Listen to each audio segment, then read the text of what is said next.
Hey everybody, welcome to this week's Star Report. This is Jason, and there I am. I can see myself finally. And I'm here at New Dimensions Crystals and Reiki in downtown Brenham, Texas. And I think today is the 8th of November. And let's just jump right into the Star Report, starting with our sun. The sun, we just had the coronal hole had gone past, and we just had the impact yesterday of the coronal hole stream. That's the dark spots on the sun, and that usually causes a contraction or a pressing, right? Or you might want to think of compression of the Earth. And so what that happened, or what had happened was what had happened because of that is there was an uptick in earthquakes. Uh, uh, Seems like they were centered mostly in the Pacific, and also during the week, in between last Wednesday and this Wednesday, the sun's solar flares had our impact, and just sort of measuring the amount of shielding that the Earth still has, the auroras, the aurora borealis, the green stuff that really happens up in the northern lights, kind of thing, had sunk so far south that they came into Texas, and then even down into Central Europe and even close to Southern Europe. And so when those come down low, that just sort of gives us a hint that the shielding that the Earth has for itself is lower. So coming up this week, the solar disk looks a little calm. There's not a whole lot of sunspots. There was a solar flare that erupted off to the side last night.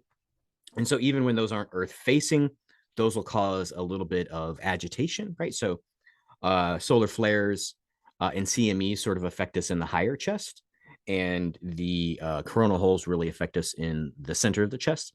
In both instances, with our low barrier now, cause a little bit of cardiac interactions, right? And so up here, it's usually feeling of anxiety. And then, of course, those flares can give us a little bit of brain fog and cause any kind of mental or physically caused ailments that we have to be triggered, right? So you might be super ADD or OCD the last couple of days. And that's what I mean by triggered. And if you have any autoimmune disorders, sometimes those can be triggered by the sun as well. So that's what's going on with that. The sun, let's jump into the other things. We usually start with the things that are in retrograde, what's governing our stuff and our things. And currently we are, I think, under four. We are under four retrogrades. The first of which is Neptune. And Neptune is really about discovering our inner path. Why are we here? We are all spiritual beings with a spiritual purpose here on the planet. And so self-discovery of that stuff is really what Neptune helps us do, especially when it's in retrograde. We find these things that have been contained within us our entire life. And when we do lots of studies on ourselves, we can sort of see that those sort of things match up. And I've got more on that in a second. Then we have Chiron, which is currently in retrograde. And Chiron is about releasing old patterns in paint, usually from childhood, right? So that retrograde really deals with a lot of emotional releases and stuff. And then Uranus, I believe, is in retrograde still. And Uranus is really about deciding sort of new lifestyle options. Who do you want to be? Like, are you living according to somebody else's rule, or are you living according to your own rule? And then how are those things influenced? Like sometimes you're not governed by anybody, but you're governed by not being like anybody. And so that's a pattern that you're governed by as well. And that's usually a lot of the ones that are sort of hidden from us. Oh, well, I'm not like this, I'm not like this, I'm not like that. But your identity is I'm not this, I'm not this, I'm not that. And so you have an identity governed by those anyway, right? So those things are governing your life. And so sometimes Uranus sort of helps us sort of see that there's a different way, right? There's a solo, a little bit more effort of creating your own life kind of stuff. And then we get into Jupiter retrograde. Jupiter's about your career. Really sort of taking control of maybe being an entrepreneur and not necessarily working for somebody else, but working for yourself. And a lot of the hindrances, besides funding and all that kind of fun stuff, to being your own boss is the idea of self-worth. Do you know enough? Are you skilled enough to run your own business? Who would be a boss for you? Do you even need employees? That's what you should really ask. Or could you just work not necessarily for yourself as a self-employed, but sort of have a business that doesn't have to govern your time as well? That's the kind of stuff that Jupiter helps you with.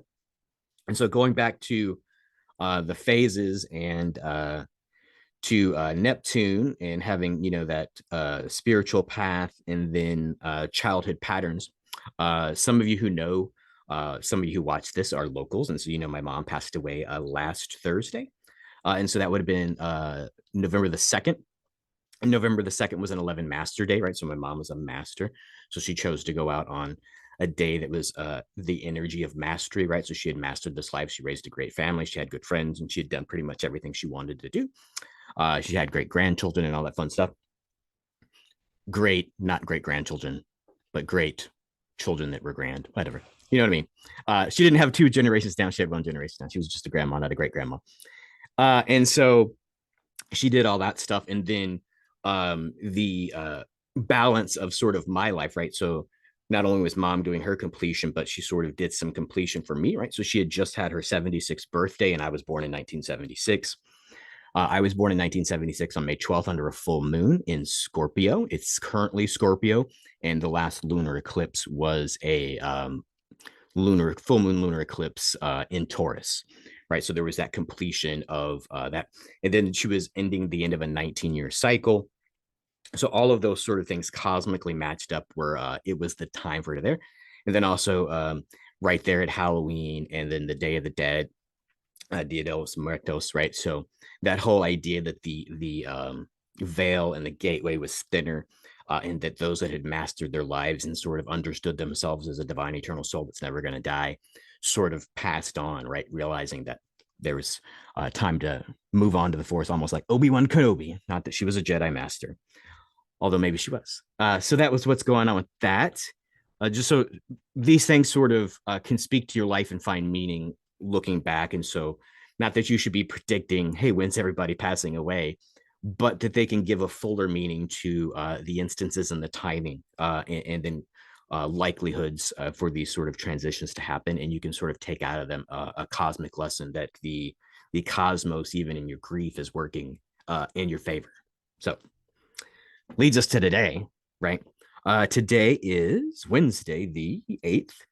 And let's see, we are halfway today between the fall equinox. We just passed the fall equinox in September, leading into the winter solstice in December. Should be right before Christmas, I believe. And so now's the time, also going into the patterning stuff. Now's the time to regroup, right? To reflect on all the power that you've been building up, especially here in the northern hemisphere. We're going into winter, right? So those are usually the slowing down times, but these are also the times to actually implement change, because there's less stuff going on. There's less other things to do than work on yourself. And so that's happening today, Wednesday, the 8th. And leads us into tomorrow. Tomorrow, Thursday, is going to be really influenced. Saturn just went direct last week. And so Saturn is really in its move forward, influencing us tomorrow, Thursday, which is the 9th. And, that's really about career oriented stuff, but it's also responsibility, both personally, publicly, right? So you might be inspired to run for city council, school board, or maybe you have been avoiding leadership at your job because you don't want the extra responsibility with no extra pay, right? But you would really just be better at it. And so you might be almost like a paid internship, extra responsibility. And then once you sort of grow into that role, then you'll get the extra pay or maybe even a bigger promotion, or maybe even recruited out of your current job or whatnot. And then let's see. Uh, Saturn is also about being consistent and applying patterns to your life, right? So we just talked about patterns of my life in particular, and how this stuff works. And so that's the energy of what Saturn's going to be giving us tomorrow, Thursday. Into Friday the 10th. Friday the 10th is just it's almost like a pause, a pressure release, a release valve, where we're really getting ready for Saturday, right? We just had all of these eclipses where it's still in the post eclipse season, and now Friday is sort of a pause right before another, I won't say another hit, but another pumping in of intense energy, and that's going to be Saturday, moving into Saturday 11/11. So it's the 11/11 gateway that we have has happens every year, right? 11 is the number of mastery, right? So we get double 11s, that's great. But it's also this year happens to be an 11 master day, right? So when you add up 11/11 2023, it also equals 11. And so it's a triple 11s on Thursday.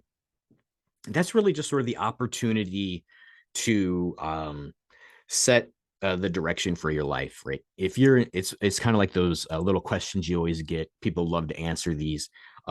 If money weren't an issue, what would you be doing, right? So if anything that's been hindering you wasn't an issue and you would chose to be in charge of something, what would you do or control about your life, right? And that really is the 11/11 window, and that usually lasts till 12/12, right? So you get about four weeks in there to sort of really work on that. Who is that? How do I act on that kind of stuff? um Sunday's really about acting on those plans, right? So once you decide what that is and all that energy hits you on Saturday, you'll be on Sunday like, sweet, I can't wait for Monday. I'm gonna do new stuff, and it's gonna be freaking awesome. And which leads you into Monday, and Monday is the perfect time to do all that acting because it is a new moon, and new moon is the dark moon, of course. And so that's really the beginning of lunar cycles, or the lunar cycle for the month, right? Everybody thinks it starts the full moon, but it's really the new moon, and then it grows into full, and then it goes back down to new. And then that leads us into the end Tuesday of the post shadow of the eclipse season, right? So all of the energy of the solar, the lunar eclipse, and that sort of residual, we have the ending of that post shadow eclipse season on Tuesday.